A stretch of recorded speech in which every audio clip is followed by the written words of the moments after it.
தமிழந்து சங்கே முழங்கு எங்கள் பகைஞர் எங்கோ மறைந்தார் இங்குள்ள தமிழர் ஒன்றாதல் கண்டே விண்ணோடும் செடும்பருதி தன்னோடும் திங்களோடும் உடுக்களோடும் பொங்குகடல் இவற்றோடும் பிறந்த தமிழோடு பிறந்தோம் நாங்கள் அஞ்சா சிங்கங்களின் கூட்டம் இதுவன சங்கே முழங்கு.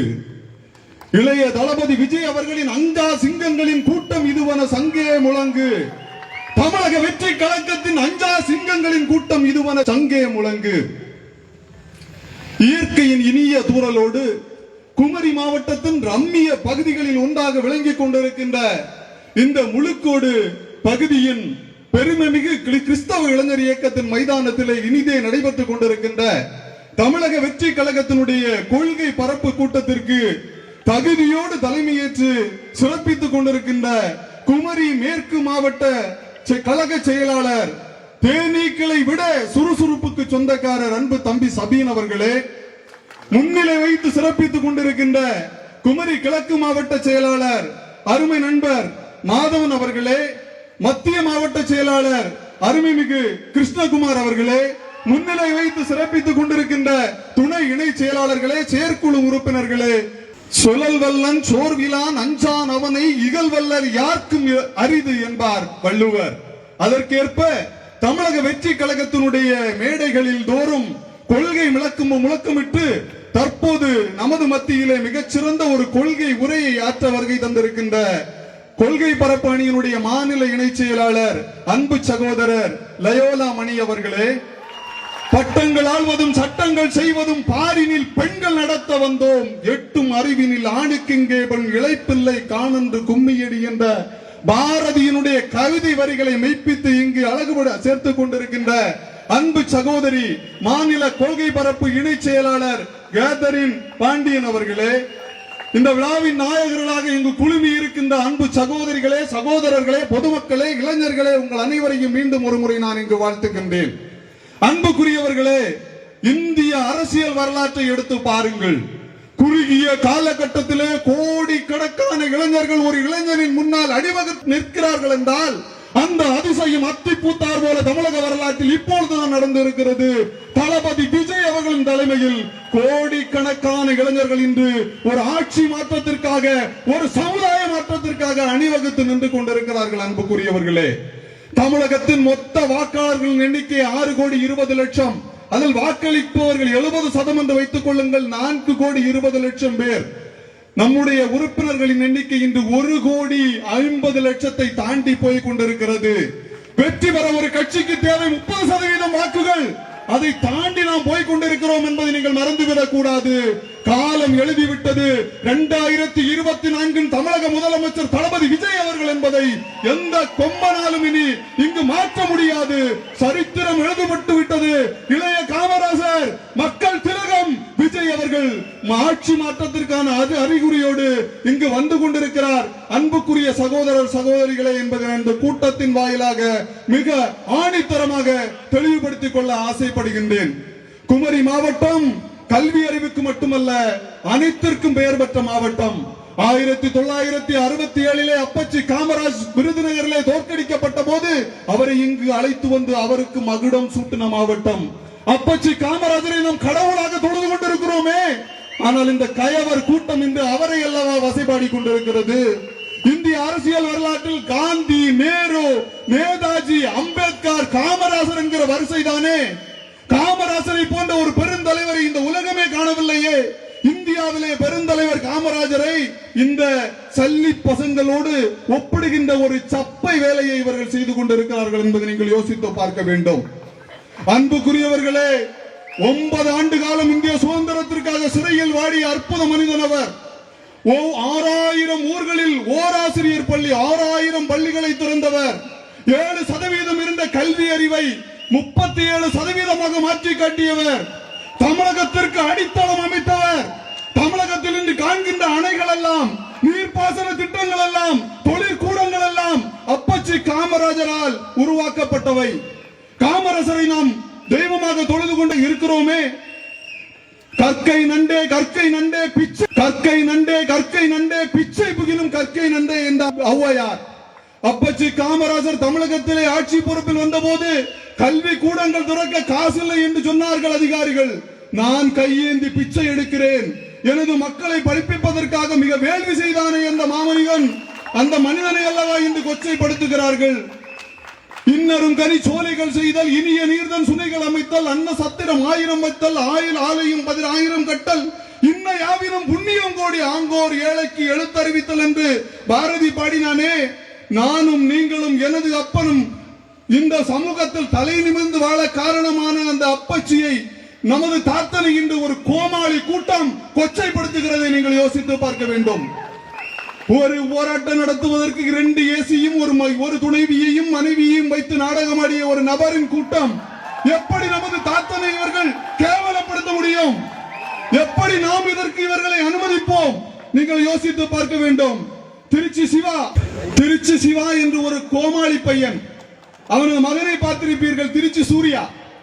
இந்த டிவியில எல்லாம் உட்கார்ந்து அந்த அவன் அங்க படுத்தான், இந்த இவன் இங்க படுத்தான், லைட் போடுகிற வேலை பார்க்கிறவன். அவனது அப்பன் எப்படி இருப்பான் என்று யோசித்து பாருங்கள். எவ்வளவு கேவலப்பட்ட ஒரு வேலையை செய்கிறான் அவன். அப்பச்சி காமராசர், அவனை போல ஒரு தலைவனை இந்த சமூகம் காணுமா, இந்த இந்தியா காணுமா? 9 ஆண்டுகள் தமிழகத்தின் முதலமைச்சராக இருந்த அவன் இந்தியாவிலேயே தலை சிறந்த மாநிலத்திற்கான அடித்தளத்தை இந்த மாநிலத்திலே அமைத்து சென்றிருக்கிறானே. இவர்களால் செய்ய முடியுமா? நீங்கள் யோசித்து பார்க்க வேண்டும். 9 ஆண்டுகள் தமிழகத்தினுடைய முதலமைச்சர், 5 ஆண்டுகள் அகில இந்திய காங்கிரஸ் கமிட்டியினுடைய தலைவர், 4 முறை எம்பி, 5 முறை எம்எல்ஏ. அப்படிப்பட்ட ஒரு மனிதன் மரணித்த போது அவனது பாக்கெட்டில் இருந்த பணம் 130 ரூபாய், 2 வேட்டி 2 சட்டை. இவன் யோசித்து பாருங்கள். இப்பொழுது ஆட்சி செய்கிற ஒரு குரூப் மனைவியின் பேரில் சொத்து, மகனின் பேரில் சொத்து, மகளின் பேரில் சொத்து, பேரனின் பேரில் சொத்து, கூத்தியாளின் பேரில் சொத்து, சின்ன வீட்டின் பேரில் சொத்து, மச்சானின் பேரில் சொத்து, மச்சானின் மகனின் பேரில் சொத்து, ஒவ்வொரு மாவட்டத்துக்கு ஒரு தளபதியின் பேரில் சொத்து, அவனுடைய மகனின் பேரில் சொத்து, மகளின் பேரில் சொத்து, பொண்டாட்டியின் பேரில் சொத்து. யாரை பற்றி யார் பேசுவது? கேவலமாக இல்லையா இவர்களுக்கு என்பதை நீங்கள் யோசித்து பார்க்க வேண்டும். அப்பச்சி காமராஜர் ஏசி பயன்படுத்தினாரா என்று ஒரு சர்ச்சையை இங்கு கிளப்பி விட்டு இருக்கிறார்கள். அப்பச்சி காமராஜர் 1963 அகில இந்திய காங்கிரஸ் கமிட்டியினுடைய தலைவராக பொறுப்பேற்கிறார். டெல்லியிலே உங்களுக்கு தெரியுமோ தெரியாதோ, ஒரு குறிப்பிட்ட காலம் மிக குளிராக இருக்கும், ஒரு குறிப்பிட்ட காலம் மிகப்பெரிய வெயிலாக இருக்கும், மிகப்பெரிய புழுக்கமாக இருக்கும். அந்த காலத்திலே அகில இந்திய காங்கிரஸ் கமிட்டி தலைவர் என்பவர் பிரதமருக்கு இணையானவர். காங்கிரஸ் கோலோச்சிய காலம். இந்தியாவின் இரும்பு பெண்மணி இந்திராவின் முன்பு மேல் கால் போட்டு உட்கார்ந்த ஒப்பற்ற ஒரே தலைவன் காமராசர். கலைஞர் எல்லாம் பக்கத்துல போக முடியுமா? வேறு ஒரு அரசியல் தலைவர் பக்கத்துல போக முடியுமா? யோசித்து பார்க்க வேண்டும்.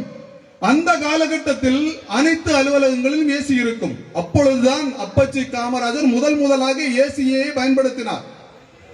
அது கலைஞர் வைத்த ஏசி அல்ல. அதற்கு பிறகு அவர் பயன்படுத்தினாரா என்று கேட்டால், அவர் வயோதிகம் அடைந்த போது அந்த 75வது வயதிலே உடல் அழற்சி என்கிற ஒரு சிறிய பிரச்சனை அவருக்கு இருந்தது. அதனால் மிக அவரை கட்டாயப்படுத்தி அவருடைய இறுதி காலத்தில் அவருடைய ரூமிலே ஒரு ஏசியை பயன்படுத்த வைத்தார்கள். இன்னொரு வேடிக்கையான விஷயத்தை நான் சொல்கிறேன். அது இவ்வளவு மிகப்பெரிய தலைவருக்கு இறுதி காலத்தில் தமிழும் அதையேனும் செய்ய வேண்டாமா? யோசித்து பார்க்க வேண்டும். மிகப்பெரிய ஒரு கட்டுக்கதை. நீங்கள் யோசித்து பார்க்க வேண்டும். எமர்ஜென்சி நடந்த டைமிலே கலைஞர் பயந்து நடுங்கி போயிருந்தார். திடீரென்று ஒரு பொதுக்கூட்டம் போடுகிறார்கள். எதற்காக? ராஜினாமா செய்ய வேண்டும் என்கிற ஒரு பயத்தோடு, திட்டத்தோடு. அதற்காக முதலமைச்சருடைய கால் மேடை வரை வர பயந்து ஒரு அரை கிலோமீட்டர் அந்த பக்கத்தில் இருந்தே நடந்து வருகிறார்கள். பெருந்தலைவர் காமராஜர் வீட்டிலே படுத்திருக்கிறார். அவர் எமர்ஜென்சி ஆதரிக்கவில்லை என்று உங்களுக்கு தெரியும். அவர் இந்த விஷயத்தை கேள்விப்பட்டு சொல்லி அனுப்புகிறார் தன்னுடைய உதவியாளரை. திடீர் நீ போய்விடு, முதலமைச்சர் பக்கத்தில் விடமாட்டார்கள், பெரியவர் சொல்லி அனுப்பினார் என்று போய் தகவலை சொல்கிறார். நீங்கள் பெரியவரை ஆலோசித்து விட்டுதான் எந்த முடிவையும் இந்த மேடையிலே அறிவிக்க வேண்டும், அதுவரை அறிவிக்க கூடாது என்று. திருப்பி கலைஞர் காமராஜரை தேடி வருகிறார். அப்பொழுது காமராஜர் கலைஞருக்கு கட்டளை இடுகிறார், மடத்தனமாக இந்த சூழ்நிலையிலே நீ ராஜினாமா செய்து விடாதே, தமிழக மக்கள் கொஞ்சமேனும் பயமின்றி இருக்கட்டும், எமர்ஜென்சியை பற்றி உங்களுக்கு தெரியும். அதை இந்த அண்ட புழுகன் சிவா மிக சாதுரியமாக கலைஞருடைய கையை பிடித்து வைத்துவிட்டு நீ நான் மக்களை காப்பாற்ற வேண்டும் என்று சொன்னதாக திரித்து கூறுகிறான். எவ்வளவு கேவலம் நீங்கள் யோசித்து பார்க்க வேண்டும். ஒரே ஒரு தகவலை சொல்லி முடித்து விடுகிறேன். துக்ளக் ஷோ உங்களுக்கு தெரியும். அப்பச்சி காமராஜருடைய 74 வயதிலே அப்பச்சி காமராஜரை பார்க்க செல்கிறார். அப்பச்சி காமராஜர் கண்ணீர் விட்டு அழுது கொண்டிருக்கிறாராம். கேட்கிறார், ஏன் அழுகிறீர்கள் பெரியவரே, சொல்லுங்கள். ஐயோ, நான் என்ன சொல்லுவேன்,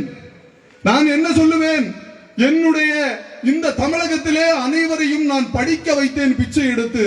தற்பொழுது வந்த ஒருவன் அவர்களை குடிக்க வைப்பதற்கு சாராய கடையை திறந்திருக்கிறான் என்று மார்பிலே அடித்து அழுதாராம் காமராஜர். அப்பொழுதுதான் சோ நினைத்தாராம், இவருக்கு குடும்பம் இல்லை, இவருக்கு உணர்வு இல்லை, இவருக்கு உயிர் இல்லை என்று நினைத்தோம். இந்த நாட்டு மக்களையும் இந்த நாட்டையும் தமிழனையும் தமிழச்சிகளையும் தான் இந்த பெரியவன் குடும்பமாக நினைத்துக் கொண்டிருக்கிறான் என்று சோயை விடவெடுத்து போய் வந்தாராம். இந்த சாராய கடை துறந்தான், இந்த தேசத்தை கெடுத்து விட்டான் என்று கலைஞருக்கு காமராஜர் சர்டிபிகேட் கொடுத்தாரே தவிர நீ இந்த தேசத்தை காப்பாற்று என்கிற ஒரு சர்டிபிகேட்டையும் கொடுக்கவில்லை, ஒரு பொறுப்பையும் கொடுக்கவில்லை. ஆனால் ஒரு கட்டளை கொடுத்தார், இந்த சூழ்நிலையில் நீ அதை செய்யாது என்று கொடுத்தார். அதைத்தான் இவர்கள் திரித்து பேசிக் கொண்டிருக்கிறார்கள். நேரத்தின் அருமை கருதி இத்துடன் என்னுடைய உரையை முடித்துக் கொள்கின்றேன். 2026 நம்முடையது. கள்ளி செடிகளை நட்டு வைத்துவிட்டு நாம் முல்லை பூக்கள் பூக்காதா என்று ஏங்கிக் கொண்டிருக்கிறோம். கூவங்கள் உருவாக ஒத்துழைப்பு கொடுத்துவிட்டு நாம் கொசு கடிக்கிறதே என்று கோபித்துக் கொள்கிறோம். இந்த கள்ளி செடிகளையும் இந்த கொசுக்களையும் இந்த கூவங்களையும் மாற்றுவதற்கான சமயம் வந்துவிட்டது. உங்களுடைய ஒவ்வொரு வாக்கு, உங்கள் குடும்பத்தாரின் ஒவ்வொரு வாக்கு, உங்கள் தெரிந்தவர்களின் ஒவ்வொரு வாக்கு தளபதிக்கு நேராக திரும்ப வேண்டும். ஒற்றை விரல் புரட்சியாக அதை வெடிக்க வேண்டும். தளபதியை நீங்கள் அரியணை ஏற்ற வேண்டும். இப்படை தோற்கும் எப்படை ஜெயிக்கும், விடவே மாட்டோம் நாங்கள் எங்கள் இலக்கை எட்டும் வரை என்று கூறி வாய்ப்புக்கு நன்றி கூறி காலத்தின் அருமை கருதி பெரிய பேச்சாளர்கள் நம்மை மகிழ்விக்க வந்திருக்கிறார்கள். அவர்களுக்கு வழிவிட்டு அமைகிறேன். நன்றி, வணக்கம்.